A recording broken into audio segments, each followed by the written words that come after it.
और इसलिए भी कल तक तो ठाकुर जी दो ही भुज थे ना, कल तक लक्ष्मी नहीं आई थी ठाकुर जी के साथ, कल रात्रि लक्ष्मी आई है, रुक्मणी जी से विवाह हो गया, इसीलिए आज आचार्य भी पधारे और अपने आप ही आचार्य परंपरा का स्मरण भी हो गया। तो बड़े आनंद का भाव, महाराज जी पधारे, आपको बारंबार प्रणाम।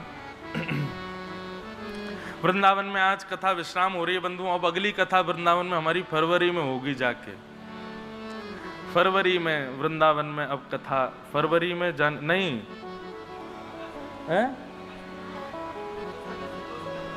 29 अगस्त से 2 सितंबर जन्माष्टमी के बाद 5 दिन का क्रम है भागवत कृपा निकुंज में, पर भागवत की कथा अब अप्रैल में होगी, अगले अप्रैल में। तो भैया हमारे जो कौशल परिवार है इनको बहुत बहुत धन्यवाद कि आपने हमको वृंदावन में 7 दिन रहने का अवसर दिया। हम वृंदावन वासी हैं लेकिन हमारो ही वृंदावन छूटो भयो है, हमें ही बाहर डोलते रहे में, लेकिन बहुत सुखद ये 7 दिन वृंदावन में रहने को मिला। ये चर्चा आज यहाँ विश्राम हो रही, हम बड़े व्याकुल हो रहे सुबह से कि अब वृंदावन में कथा इतने दिन बाद, बीच में वृंदावन में द्वारिका लीला का ज्यादा विस्तार तो क्या करें, पर क्रम को कहते हुए जो जो भाव मन में आएंगे उनको पूर्ण करते हुए, सुदामा चरित्र सुनाते हुए कथा को विश्राम देंगे। ठाकुर जी का विवाह श्री रुक्मणी जी के साथ में हुआ। बंधुओं, रुक्मणी जी ठाकुर जी की नित्य पटरानी हैं। क्यों? ठाकुर जी नारायण हैं और रुक्मणी जी साक्षात लक्ष्मी हैं। कई लोग ऐसा कहते हैं श्री किशोरी जी लक्ष्मी जी का अवतार हैं। नहीं, किशोरी जी ठाकुर जी ही हैं, वो नारायण के ही 2 रूप हैं, कृष्ण और श्री राधा। विलग नहीं है वे, एक प्राण 2 देही। तत्व जो है श्री किशोरी जी, अब देखिए मेरे अंदर तत्व अलग है, आपके अंदर तत्व अलग है, तत्व को ही हम आत्मा कहते हैं।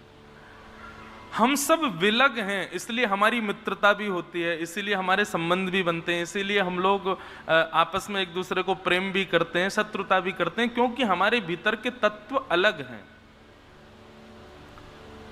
संसार में किसी के भी तत्व एक नहीं होते, सबके विलग होते हैं।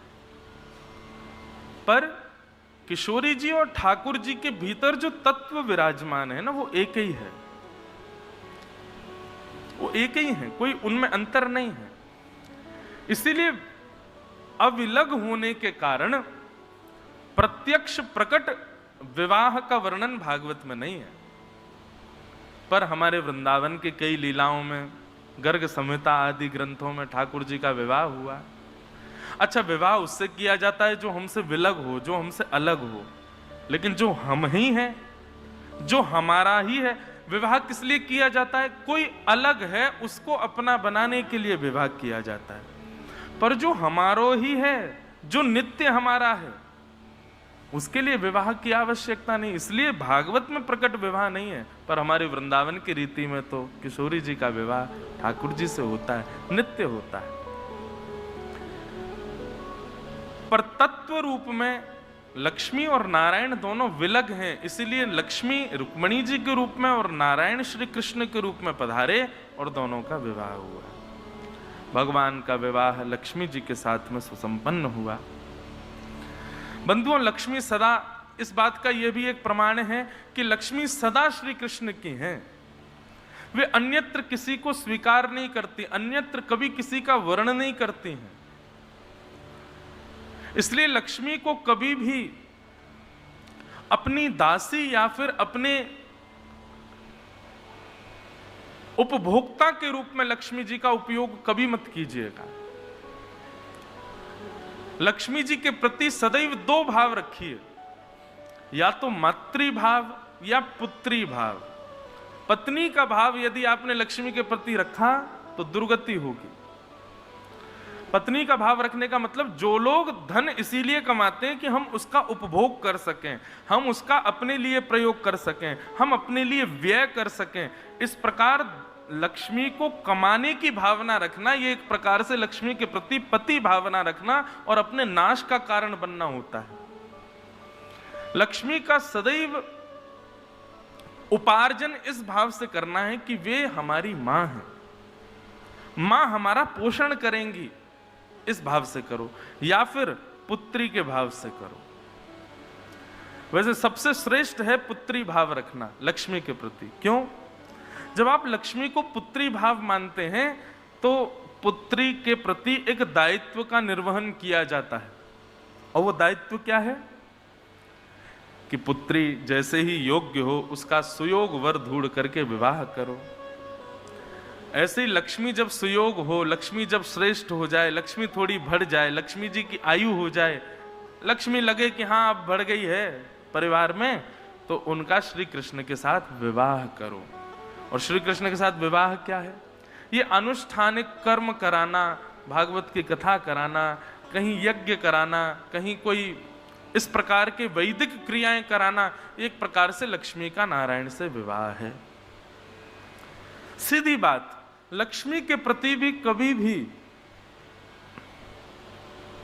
पत्नी का भाव नहीं रखना, सदैव मातृभाव या पुत्री भाव रखो। मातृभाव रखोगे तो पिता नारायण बनेंगे, और पुत्री भाव रखोगे तो जमाई नारायण बनेंगे। दोनों भाव। अब आप क्या चाहते हैं वो देख लो। अगर लक्ष्मी को पत्नी मानोगे तो नारायण शत्रु बनेंगे। उनकी पत्नी को अपना बनाने का प्रयास करोगे तो नारायण शत्रु बनेंगे। ये तीन भाव, मातृ, पुत्री और पत्नी। लक्ष्मी से तीन संबंधों में नारायण से भी तीन संबंध है। मातृ भाव है तो नारायण हमारे पिता हैं, पुत्री भाव है तो नारायण हमारे जमाई हैं, और यदि पत्नी भाव है तो नारायण हमारे शत्रु हैं। इसलिए कभी भी लक्ष्मी का उपार्जन इस भाव से नहीं करना कि मैं इसका उपभोग करूंगा, मैं इसका उपयोग करूंगा, मैं इसको अपने ऐशो आराम और आदि आदि भावों में इसका व्यय करूंगा, नहीं तो नारायण शत्रु बन जाएंगे। और हम सदा कथा में कहते रहते हैं, ऐसी कोई क्रिया मत करो जिससे ठाकुर जी आपसे नाराज हों, आपके शत्रु बने। उसमें सर्वप्रथम भाव यही है, लक्ष्मी को कभी भी पत्नी मत मानो, वे मां है। भगवान का विवाह रुक्मणी जी के साथ में हुआ। तत्पश्चात सत्राजित यादव के पास एक मणि थी जिसका नाम था सिमंतक मणि। हम विषय थोड़ा सूक्ष्म ही कहेंगे, आप लोग बस समझ लीजिएगा, सूची मात्र कहेंगे।